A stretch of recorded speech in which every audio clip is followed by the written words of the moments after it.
Style ಸಿಂಪಲ್ಲಾಗಿ lemon rice ಮಾಡಲಿಕ್ಕೆ ಬೇಕಾಗಿರುವ ಇಂಗ್ರೀಡಿಯೆಂಟನ್ನು ನೋಡ್ಕೊಂಡು ಬರೋಣ.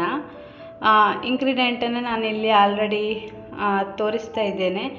ನಾನು ಗ್ರೌಂಡ್ ನಟ್ಸನ್ನು ತಗೊಂಡಿದ್ದೇನೆ. ಇದು ನಾನು ಫ್ರೈ ಮಾಡಿಯೇ ತಗೊಂಡಿದ್ದೆ. ಅದೇ ರೀತಿ ನಮಗೆ ಲಿಂಬು ಬೇಕು. ನಾನಿಲ್ಲಿ 1 ಲೋಟ ರೈಸ್ ಅಷ್ಟೇ ಮಾಡಿರೋದ್ರಿಂದ ನಾನು 1 ಲಿಂಬುವನ್ನು ಮಾತ್ರ ತಗೊಂಡಿದ್ದೇನೆ ಹುಳಿಗೆ. ಅದನ್ನು ಕಟ್ ಮಾಡಿ ರಸ ಹಿಂಡಿ ಇಟ್ಕೊಳ್ಬೇಕು.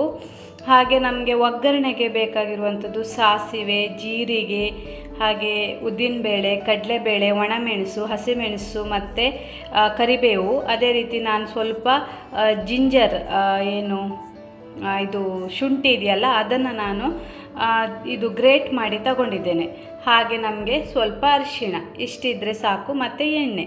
ಇದನ್ನು ನಾವು ಹೇಗೆ ಮಾಡೋದು ಅಂತ ನೋಡೋಣ ಬನ್ನಿ. ನಾನಿಲ್ಲಿ ನಾರ್ಮಲಾಗಿ ಡೈಲಿ ನಾವೇನು ಊಟ ಮಾಡ್ತೀವಿ ಕೋಲಮ್ ರೈಸ್ ಅದನ್ನೇ ತೊಗೊಂಡಿದ್ದೇನೆ. ನಾನು ಆಲ್ರೆಡಿ ಒಂದು ಪಾನನ್ನು ಇಟ್ಕೊಂಡು ಬಿಸಿಗೆ ಇಟ್ಟಿದ್ದೀನಿ. ನಾನು ಇವಾಗ ಎಣ್ಣೆ ಹಾಕ್ತಾ ಇದ್ದೇನೆ.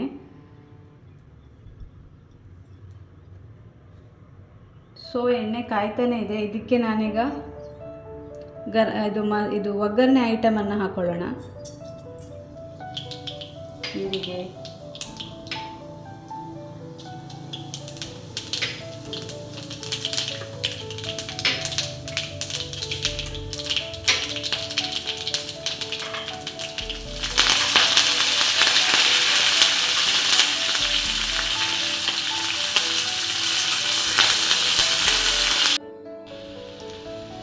ಶುಂಠಿಯನ್ನು ಏನು ಗ್ರೇಟ್ ಮಾಡಿ ಇಟ್ಕೊಂಡಿದ್ದೀನಿ ಅದನ್ನು ಹಾಕ್ತಾ ಇದ್ದೇನೆ. ಆ್ಯಕ್ಚುಲಿ ಇದರಲ್ಲಿ ಮೇಯ್ನ್ ಫ್ಲೇವರೇ ಈ ಶುಂಠಿ.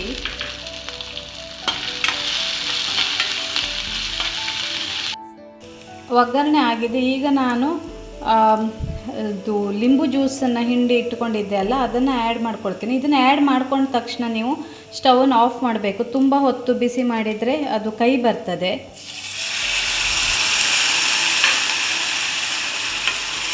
ಓಕೆ, ಇದಕ್ಕೆ ನಾನು ಸ್ವಲ್ಪ ಅರಿಶಿಣವನ್ನು ಹಾಕ್ಕೊಳ್ತಾ ಇದ್ದೇನೆ. ಹಾಗೆ ಸ್ವಲ್ಪ ಸಾಲ್ಟನ್ನು ಕೂಡ ಆ್ಯಡ್ ಮಾಡ್ತಾ ಇದ್ದೇನೆ. ಸಾಲ್ಟ್ ನೀವು ಅನ್ನ ಬೇಯಿಸುವಾಗ ಕೂಡ ಹಾಕ್ಕೊಳ್ಬೋದು. ರೈಸ್ ಹಾಕ್ಕೊಳ್ಳುವ. ಇದು ನೋಡಲಿಕ್ಕೆ ತುಂಬ ಸಿಂಪಲ್ ಬಟ್ ವೆರಿ ಟೇಸ್ಟಿ ಆಗಿರುತ್ತೆ. One of my favourite.